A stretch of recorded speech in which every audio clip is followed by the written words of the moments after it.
Well, good afternoon. It's April 6th, 2021. We are now, I guess technically 7 days from when my contractor made this statement. He will have the house done, finished, complete by the end of March. Well, clearly that hasn't happened. The only subcontractor that my contractor has come out is the guy from last week who did the grading. Grading is very important because you can't get an occupancy permit in Franklin without one. Nothing else has been done. It's been dead quiet since the end of the month when everything was supposed to be done. Nothing's been done for the walls. You can see the seams that are bulging out. The floor is still a mess.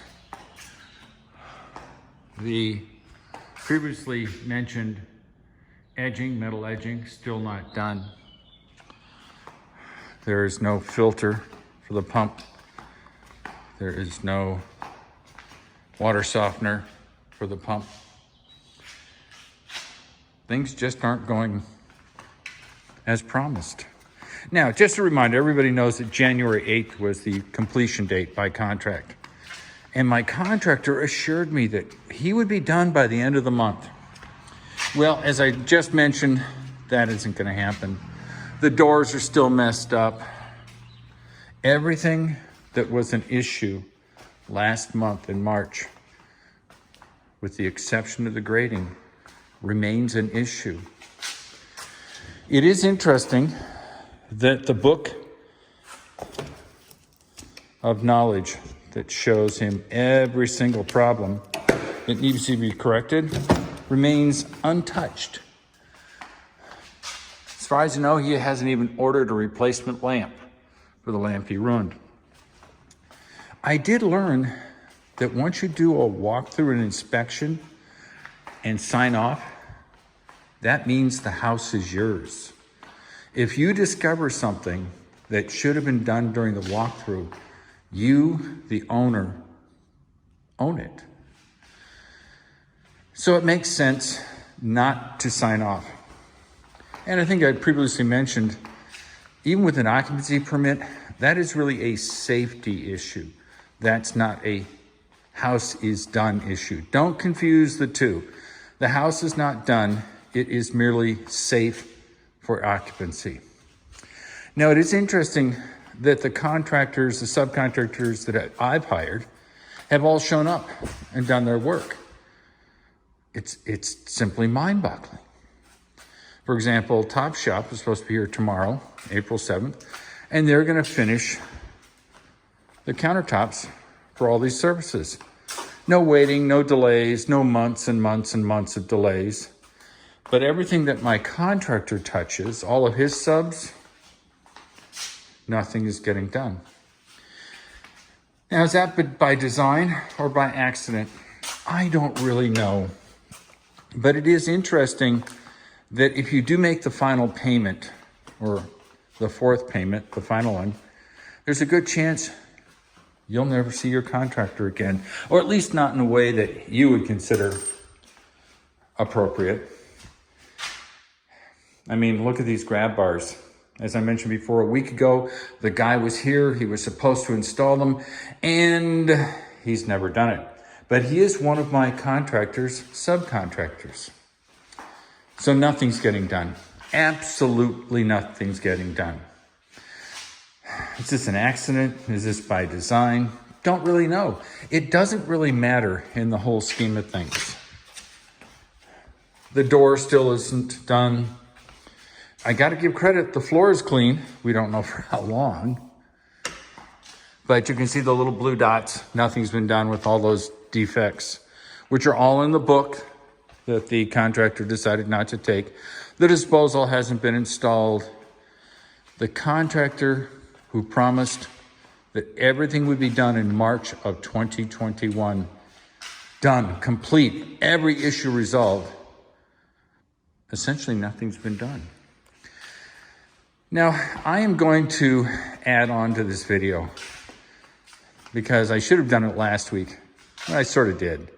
But you realize it's been 7 working days, and 1 out of those 7, as of April 6th, had one of the contractors, subcontractors show up. If you look at these videos like I do, nothing else has been done. So this will be just an ongoing documentation of once the contractor says, oh, I'll be done by the end of the month. Trust me, I've never disappointed you. That's almost a direct quote. The end result has been nada, zip, zilch, the big 0. But I have read up on occupancy and the final inspection. And I'm just not in that much of a hurry. Some people speculate. This is only a speculation. I don't know if this applies to anybody I'm talking to or about or in reference. This is just me going off on a tangent. That some contractors, when you give them the final payment, you'll never see them again. They'll be the guys who said, oh yeah, my guy will be out next week to fix the problem with the window, and the guy never shows.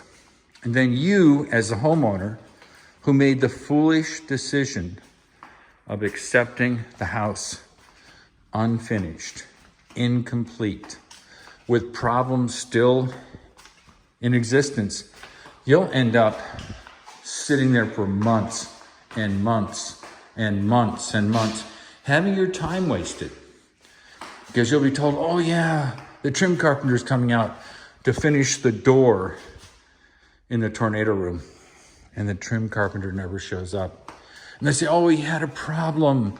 There was a delay. He'll be out next week. So you take your time out of your day. You wait for the trim carpenter. They never show up.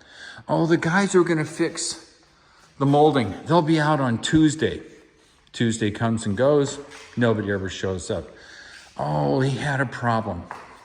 Yes, we've got the replacement door because we ordered the wrong one. And months later, it's still the wrong door. So I've had a lot of people tell me, do not make the final payment. It's the only leverage you have on the contractor. Now, some contractors whine and complain and get angry that they're just the best people in the world. They're stand-up guys. They'll get it done. They're true to their word, much like house will be done on January 8th. Have I ever disappointed you? Well, it's April 6th. That's 3 months later. And the house is still not done. Remarkably enough, the house still does not have an occupancy permit. So, but some people would actually expect the client, me, to pay the contractor the final and 4th payment on a house that doesn't have an occupancy permit and isn't done. Now, I think that's unwise. And I'd like to think that I've listened to my friend's advice, because as much as nothing's being done now, you can tell, I suspect nothing will be done, even on a higher level, if that's possible, once the final and 4th payment is made. I did learn that, see this chip that was put into the tub? It's a little hard to see. That once you sign off as the client, you own that chip. And if it isn't fixed before you do the walkthrough, you own that chip. If you find it the day later and realize, oh, there's a chip here because your kids are in the tub, or you take another look, you own that chip. The contractor has no obligation to come back and fix that chip, which obviously existed prior to you accepting the house. So I had a chance to talk to the Metropolitan Builders Association, which is the group here in Wisconsin. And they sent me a book called Industry Standards. There actually is a book called Industry Standards. It's pretty lightweight. It's pretty superficial. But one of the things it did mention is that if you sign off and you didn't document it ahead of time, like damage to the frame, you own the damage to the frame. It is not the contractor's responsibility. So I can imagine that many contractors are eager to get that final walkthrough. because they're probably aware of many defects that have to be fixed. But the minute somebody signs off on that, naively I might add, it's not the contractor's responsibility anymore. They're absolved of any defects not previously documented when you sign off. So here's the question that I'm asking all of you. Are you in that much of a hurry to sign off to get into your house? Or are you be willing to accept the fact that you have months, potentially years, of individual subcontractors coming back and fixing one item and then coming back again and fixing another item? You're living in the house. All your furniture here is your TV here, and you have somebody come in who has to create tons and tons of dust and dirt, and that stuff just spreads all over the place and settles down on your TV, your coffee table, your lamps, and then you get to clean all of it. Every time a subcontractor decides to show up and fix something that should have been done a year earlier. I'm not willing to do that. I always refer to the fact that I did a tour in Iraq, and some people think, well, so what? Iraq was a case of amazing disappointments. People, oh, we're going to do something. We're going to get you the vests. We're going to get you the ammunition, the magazines. We're going to armor your Humvees. None of that ever happened. Promises that were unfulfilled. So having to stay at friends' homes, apartments, etc., compared to sleeping in a tent in Iraq, it's nothing. Now, do I like it? Heck no. I think it's disgusting, terrible, and it's very disruptive, and it makes me very angry. But I'm not going to be forced into making a decision because I just want to get on with my life. Because all I've done is accepted problems that should have been corrected before I took occupancy of the house. And that's just the way it is. It really is a waiting game. It's almost like a standoff. Who's willing to blink first? Me, who wants to get into his garage, but thinks the floor is disgusting. And by the way, the floor is not industry standard. The floor has to be cleaned. Or the contractor says, yeah, I can slow walk this house for another 6 months, drive this guy nuts, and force his hand where he'll just accept the house. Well, that's not going to happen. You spend time in Iraq eating dust, dirt, noise, bombs. You just go, whatever. This is nothing. Now, it wouldn't be nothing if you had a couple of kids and a spouse who really wanted to get in. Or imagine the squeeze play if you had sold your house while building this house, and you had a mortgage on the house you sold, and you've got a mortgage on the house you're building. And it's 3 months late on the house you're building. You're still paying that mortgage on a house that's 3 months late, and you can't afford it. Because you've got a mortgage on a house you've just sold, where you're living in. You've got somebody who wants to come into the house, who's bought the house, who you're now having to pay because your move date has been delayed because your wonderful contractor has stopped working on the house. Imagine the squeeze play. Your spouse is saying, just take the house the way it is. We've got to get these kids in school. We've got to get our lives going. We will fix it while we're living there. And then you've got the issue of, I can't afford 2 mortgages. I can't afford to have to pay the person who bought my house to not move into the house, because they're also being squeezed by potentially the house they sold because they want to move into your house. So is that a game contractors play? Well, I don't think there's enough data to support that, but it's an interesting speculation. Because, like I keep saying, nada, jack is being done. Nothing is being done. It's just sitting here, unoccupied, no permits, nobody showing up to do the work. Nothing has changed since the end of the month. Very little has changed before. I did point out that somebody sat here with a 1-inch scraper and scraped and scraped and scraped and scraped, and then they just quit. not to be back 10 days later, nothing's being done. So if I were doing it, if I were a contractor, and I'm not saying other people do this, if I were a contractor, I would realize the financial dynamics, the interpersonal, the social dynamics, the family dynamics, the kids, the husband or the wife who just want to get into their home. The fact that they're running 2 mortgages and life is stressful, and their friends are saying, well, when are you going to move into the house? And you keep saying, well, the house isn't done. And your friends say, well, we're supposed to be done in January. Yeah, and didn't the contractor promise it to be done in March? Yeah, and rather than have to deal with those questions, those persistent questions, which are embarrassing, you just move in, because then you can say to your family and friends, yeah, I moved in, house rocks. Now, the fact that you have to clean, fix, and repair all the stuff that wasn't done or was damaged, like the floor or the walls, yeah, nobody needs to know about that. You also have the financial advantage that now you don't have 2 mortgages. Now you only have 1 mortgage. So life's a compromise. You've got to sort of say, So this will be an ongoing series. This will be my April 6th series, from the 1st of April to the 6th of April, which is technically 7 days. Understanding that only one of the subcontractors of my contractors has shown up in 7 days. My contractors, bada boom, bada bing, they're here, they get it done. No hassle, no excuses. But the people who are under the direct control of my subcontractor are not showing up. Coincidence? I don't know. Is that a squeeze play? I don't know. That'd be pure speculation on my part, and I'm just not comfortable in doing that. But if that is the reason, it's well done. It's well thought out.